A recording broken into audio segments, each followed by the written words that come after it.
Hi! Hello! అందరికి నమస్తే. అడిగి తన్నించుకోవడం ఎలా ఉంటుందనే దానికి టీడీపీ పార్టీ చేస్తున్నటువంటి పనులే పెద్ద ఉదాహరణ. అడిగి మరీ తన్నించుకోవడం అంటే ఇదే అంటారు. ఒక వీడియో క్లిప్పింగ్ మీకు చూపిస్తాను. ఇప్పుడు కడపలో మహానాడు కార్యక్రమాన్ని నిర్వహిస్తా ఉన్నారు. కడపలోనే ఎందుకు అక్కడ నిర్వహిస్తున్నారు? మరి అమరావతి ప్రాంతంలో నిర్వహించవచ్చు కదా!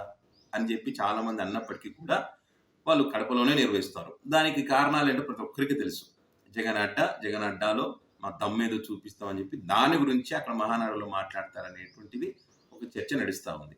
సరే, వాళ్ళకి హక్కు లేదా? కడప జగన్మోహన్ రెడ్డి ఒక్కటేనా అంటే వాళ్ళకి హక్కు ఉంది. వాళ్ళు ఎక్కడైనా నిర్వహించుకోవచ్చు. ఎవరికి ఇబ్బంది కలగకుండా ఎలాంటి అవాంఛనీయ ఘటనలు జరగకుండా చేస్తే మంచిది. ఇప్పుడు ఆ కడపలో కరోనా వచ్చిందిరా బాబు అని చెప్పి ఇదే ప్రభుత్వమే చెప్తా ఉంది. కరోనా వచ్చింది, 2 కేసులు నమోదైనాయని చెప్పి ఒక సర్క్యులర్ కూడా వెళ్ళి జారీ చేయడం జరిగింది. ఈ రకంగా ఉంది, జాగ్రత్తలు తీసుకోవాలి, కోవిడ్ మళ్ళొచ్చే ఛాన్స్ ఉందని చెప్పి. అయినా కూడా మళ్ళీ అక్కడే నిర్వహిస్తా ఉన్నారు. సో, నిర్వహించిన తర్వాత ఈ కరోనా కారణంగా వీళ్ళ సభ కారణంగా కరోనా గనక ఎక్కువయ్యి మనుషుల ప్రాణాలకు ఏదైతే ఆ పాపం ఊరికైతే పోదు. గ్యారంటీ. సో, అది కూడా అడిగి తన్నించుకోవడం అంటారు. తెలిసినా కూడా అక్కడ నిర్వహిస్తున్నారంటే ప్రజలు చీదరించుకునే పరిస్థితి తర్వాత ఉంటది. సరే, రాకూడదు, ఏం కాకూడదని మనం కోరుకున్నాం. చూద్దాం ఏం జరుగుతుందని. అయితే, అయితే ఇక్కడ కడపలో వైఎస్ఆర్ విగ్రహం ఉంది. ఆ విగ్రహానికి టీడీపీ, మొత్తం టీడీపీ ఫ్లెక్స్‌లనమాట. ఆ టీడీపీ చూడండి ఆ మధ్యలో విగ్రహం ఉంది. ఆ చుట్టూ టీడీపీకి సంబంధించినటువంటి బ్యానర్లు గాని, అవన్నీ కూడా అక్కడ డెకరేషన్ చేశారు. చూడండి, మొత్తం ఆ విగ్రహం చుట్టూ అవే ఉంటాయి. ఆ విగ్రహానికి కట్టి మరి ఆ చుట్టూ పెట్టడం జరిగింది. సో, ఇది ఏ రకంగా కరెక్ట్ అంటారు ఇది? ఇప్పుడు వీళ్ళు పెట్టారు.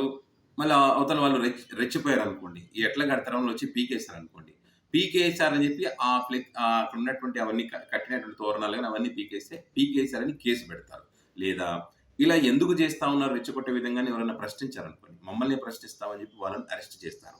ఈ రకంగా చేసి మహానాడు మేము కార్యక్రమం జరుపుతా ఉంటే వాళ్ళ అడ్డాలో వాళ్ళ పరువు పోతుందని చెప్పి మాకు ఇక్కడ ప్రాధాన్యత పెరిగింది, ప్రజా మద్దతు పెరుగుతున్న ఉద్దేశంతో ఓర్వలేక వైసీపీ పార్టీ ఈ రకంగా చేస్తుందని చెప్పి ప్రచారం చేయడానికి.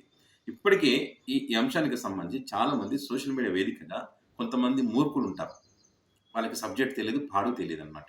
ఇప్పుడు జగన్ గారికి సంబంధించి అంటే తండ్రి విగ్రహానికే ఈ టీడీపీ తోరణాలు కడితే మరి సింహం అన్నారు, పులి అన్నారు, పులివెందుల పులి అన్నారు. ఎక్కడ పోయాడు మీ జగన్మోహన్ రెడ్డి?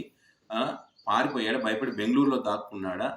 మరి పీకేయొచ్చు కదా అని చెప్పి రెచ్చగొడతా ఉన్నారు. చూడండి, కట్టేది వాళ్ళే, కామెంట్ చేసేది వాళ్ళే. ఇటువైపు నుంచి ఎవరైనా కామెంట్ చేసి అది చూసారా, కామెంట్ చేశారా, ఇది చూసారా, రెచ్చగొట్టే వ్యాఖ్యలు చేస్తా ఉన్నారు అని చెప్పి మళ్ళీ వాళ్ళ మీద కేసులు పెడతారు. అవసరమా ఇవన్నీ? మళ్ళీ ఏమనంటే గతంలో చంద్రబాబు నాయుడు గారి ఫోటోలకు చెప్పులతో కొట్టారు, దీంతో కొట్టారు. ఎవరు కొట్టారు చెప్పులతో? టీడీపీ పార్టీ వాళ్ళే కొట్టారు. వర్మ ఇష్యూలో మరి వర్మకు అన్యాయం జరిగిందని చెప్పి అక్కడ ఉన్నటువంటి కరడుగట్టిన టీడీపీ పార్టీ అభిమానులే చంద్రబాబు నాయుడు ఫోటో తీసి బయటపడేయడం, చెప్పులు తీసుకొని కొట్టారు. అది మీకు సంబంధించినటువంటి విషయం అది. వైసీపీ పార్టీకి ఏం సంబంధం? వైసీపీ పార్టీ కొట్టిందా? వైసీపీ పార్టీ కొడితే మీరు ఊరుకుంటారా? పైగా మీరు వైఎస్ఆర్ రాజశేఖర రెడ్డి గారి విగ్రహానికే మీరు తోరణాలు కడతా ఉన్నారంటే ఇంకా మీరు అట్లా కొడితే మీరు ఊరుకుంటూ ఉంటారా?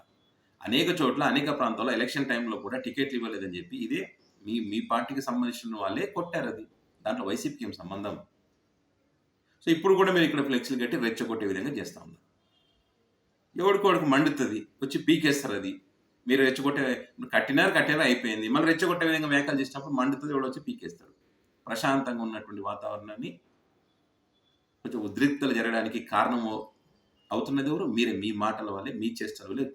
దీన్ని అడిగి తన్నించుకోవడం అంటారు. ఇప్పుడు వాళ్ళు నిజంగా కోపం వచ్చి వీళ్ళు కరడు కట్టిన ఫ్యాన్స్ ఉంటారు కదా వైఎస్ఆర్ కూడా, మీకు ఎట్లా ఉంటారు వాళ్ళకి అట్లా ఉంటారు కదా, వాళ్ళు వచ్చి పీకేస్తారు. అది ఎంత దూరం పోతుంది? ఒక్కోసారి కొట్టుకునేదాకా పోతుంది. మొన్న అదే కదా జరిగింది అక్కడ పల్నాడులో. ఉప్పుతాళ్ళ సీనయ్య ఎవరో మరి ఆ ఎమ్మెల్యే, మాచర్ల ఎమ్మెల్యే పుట్టినరోజు సందర్భంగా అక్కడ ఫ్లెక్సీలు కట్టనీకపోతే మరి అక్కడ ఉన్నటువంటి అదే పార్టీలో ఉన్నటువంటి ఇంకొక వర్గం మరి ఆ వ్యక్తి కాలు ఇరగొట్టారు. ఇదే అనమాట అడిగి తన్నించుకోవడం ఉంటుంది. అవసరమా చెప్పండి ఇవన్నీ? మీరు చేసుకుంటున్నారు కదా, అద్భుతంగా చేసుకోండి, సక్సెస్ఫుల్‌గా చేసుకోండి, ఎవరొద్దన్నారు. కానీ ఈ రకంగా రెచ్చగొడతా ఉంటారు. అందుకే అంటున్నారు జనాలు, పథకాలు అమలు చేయడం చేత కాదు గానీ ఇలాంటి పనికిమాలిన పనులు చేయడం మాత్రం వీళ్ళకి బాగా వంట పట్టింది వీళ్ళకు. కొంచెమన్నా ఉండాలి కదా! ఇట్లా ఈ రకంగా చేసి సునకానందం పొందుతున్నారని చెప్పి ప్రజలే మాట్లాడుకుంటున్నారు. ఎప్పుడు మారుతారో ఏమో వీళ్ళు.